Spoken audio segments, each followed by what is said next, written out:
బాపట్ల పట్టణంలో ఘనంగా క్రిస్మస్ వేడుకలు నిర్వహించారు.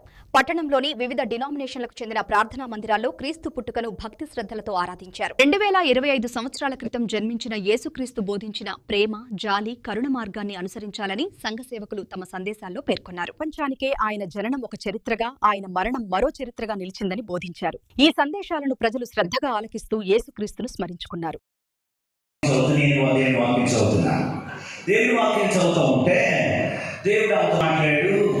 ఆ రెండు విషయాలు దేవుని దగ్గర తీర్మానం చేసి ఆయన నాతో మాట్లాడినటువంటి రెండు విషయాలు నేను నెరవేరుస్తాను అని చెప్పింది. తొలిచూరు మగ పిల్ల ప్రభువుకు ప్రతిష్ఠ చేయబడేవాడు. అవి ప్రభు ఇశ్రాయేలు యొక్క ఆదరణ కొరకు కనిపెట్టువాడు. పరిశుద్ధాత్మ అతని మీద ఉండెను. 25వ వాక్యం మరొకసారి చదువుతున్నాను. యెరూషలేమునందు సిమియోను అనే ఒక మనుషుడును, అతడు నీతిమంతుడు. చెప్పండి అందరూ.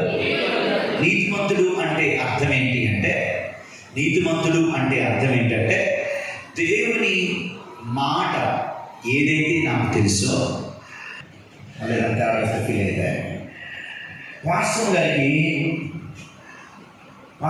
దేవుని వాక్యం చదువుతూ నేను దేవుని వాక్యం చదువుతున్నాను. దేవుని వాక్యం చదువుతూ ఉంటే దేవుడు అంత మాట్లాడు. ఆ రెండు విషయాలు దేవుని దగ్గర తీర్మానం చేసి ఆయన నాతో మాట్లాడినటువంటి రెండు విషయాలు నేను నెరవేరుస్తాను అని చెప్పింది.